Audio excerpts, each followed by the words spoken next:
হরে কৃষ্ণ, রাধে রাধে বন্ধুরা। সুদেবী রান্নাঘরে তোমাদের সকলকে স্বাগত জানাই। তো বন্ধুরা, আজকে আবার একটা নতুন রেসিপি নিয়ে চলে এসেছি। আজকে আমি বানাবো একদম দোকানের মতো মিষ্টি দই।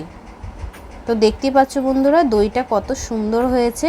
তো চলো দইটা শুরু করি বানানো। আর এই ভিডিওটা পুরোটা প্রথম থেকে শেষ পর্যন্ত দেখার জন্য অনুরোধ রইল।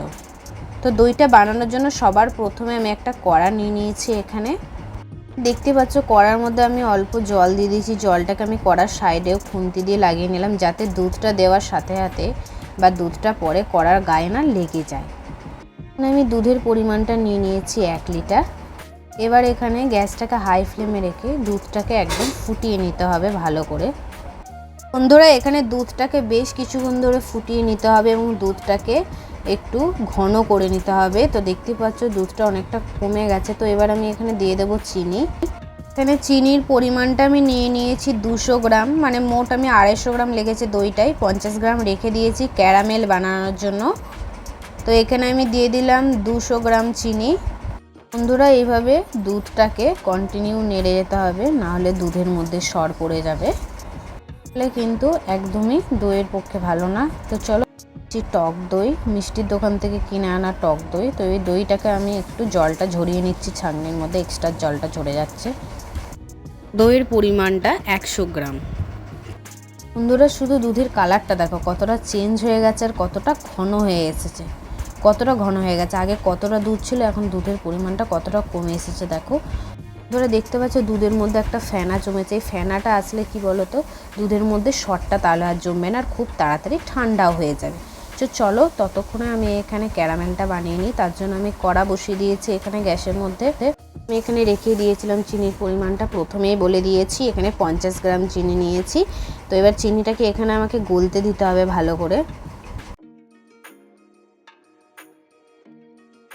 বন্ধুরা, এখানে দেখতে পাচ্ছ চিনির একটা সুন্দর কালার চলে এসেছে। এবার গ্যাসটাকে লো ফ্লেমে রেখে ভালো করে মেশাতে হবে। আমি অল্প দুধ দিয়ে ক্যারামেলটার সাথে মিশিয়ে নেব খুব ভালো করে।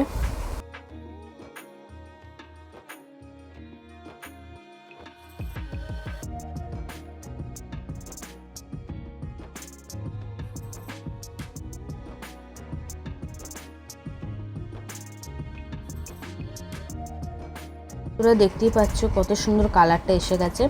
তো এবার আমি আগে থেকে সেই ঘন দুধের মধ্যে এই ক্যারামেলটা এবার আমি মিশিয়ে দেব।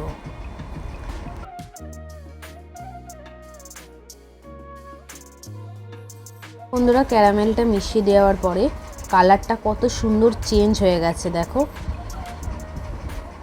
দুধটাকে কিন্তু খুব ঠান্ডা করে নিলেও হবে না। তো চলো আমি বলে দিচ্ছি, এখানে আমি প্রথমে যে নিয়ে নিয়েছিলাম দইটা, সেই দইটা এবারে এখানে আমি একটা জায়গার মধ্যে দিয়ে দিলাম। টক দইটা খুব ভালো করে ফেটিয়ে নেব। সুন্দর ফেটিয়ে নিতে হবে যতক্ষণ না মিহি হয়ে আসছে। তো এবার এই দইয়ের মধ্যে অল্প একটু দুধ দিয়ে আমি এই দইয়ের সাথে মিশিয়ে নেব।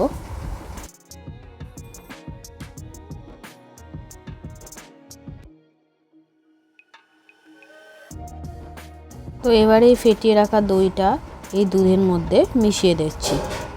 তো বন্ধুরা, এই টক দইটা এই দুধের সাথে খুব ভালো করে মিশিয়ে নিতে হবে। বন্ধুরা, এখানে টক দইয়ের সাথে সাথে মিষ্টি দইও নিয়ে নিতে হবে। এই মিষ্টি দইয়েরও পরিমাণটা নিয়ে নিয়েছি 100 গ্রাম। তো এই মিষ্টি দইটাকে খুব ভালো করে মিশিয়ে নিতে হবে, এইভাবে ফেটিয়ে নিতে হবে। দোকানের মতো মিষ্টি দই বানাতে গেলে এরকম মিষ্টি দইও লাগবে। মিষ্টি দইটাকে দুধের মধ্যে মিশিয়ে নিলাম। তো আমাদের দই জমানোর জন্য কিন্তু একদম রেডি।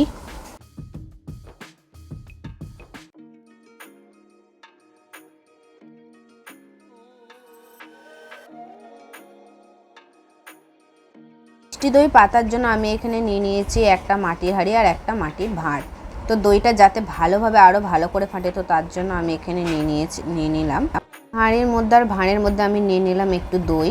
তো এই দইটাকে হাঁড়ির মধ্যে আর ভাঁড়ের মধ্যে খুব ভালো করে দইটা বসে।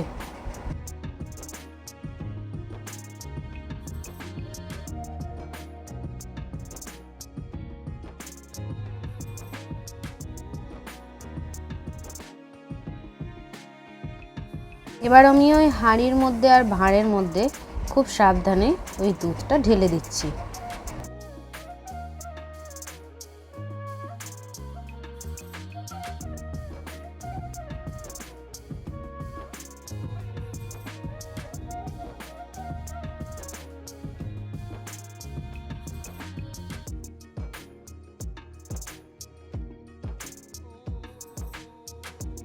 এখানে দইটা ঢালা হয়ে গেছে। এবার আমি একটা জায়গা নিয়ে নিয়েছি, তো জায়গার মধ্যে মাটির ভাঁড়ি এবং মাটির ওই ভাঁড়টি আমি রেখে দিলাম।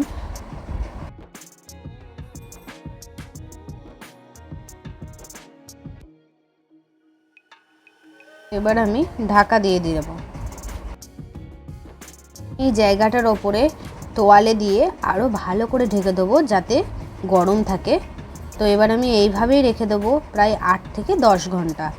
8 থেকে 10 ঘন্টা পর আবার ফিরে আসছি। তো বন্ধুরা 8 থেকে 10 ঘন্টা পর ফিরে এলাম। তো এবার আমি তোয়ালেটা সরিয়ে দেখছি এবং তোমাদেরকে দেখাবো কেমন হয়েছে দইটা।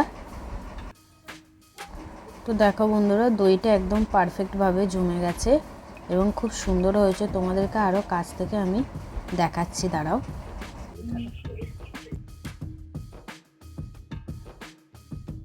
একদম দোকানের মতো হয়েছে। দেখো কালারটাও কত সুন্দর এসেছে। যেমন হাঁড়িটাতেও দই সুন্দর বসেছে, তেমন ভাতটার মধ্যেও সুন্দরভাবে জমে গেছে। তো চলো এবার আমি চামচ করে কেটে তোমাদেরকে দেখাচ্ছি দইটা কত সুন্দর হয়েছে। দেখো বন্ধুরা, একদম দোকানের মতো। তোমরাও এরকম বাড়িতে ট্রাই করো, বাড়িতেও বানিয়ে দেখো। জামাই ষষ্ঠী স্পেশাল দই, খুব সুন্দর হয়েছে। তো চলো আজকের মতো ভিডিওটা এই পর্যন্তই। ভিডিওটি যদি ভালো লেগে থাকে রেসিপিটি, তাহলে অবশ্যই লাইক কমেন্ট শেয়ার করে দিও। হরে কৃষ্ণ, রাধে রাধে।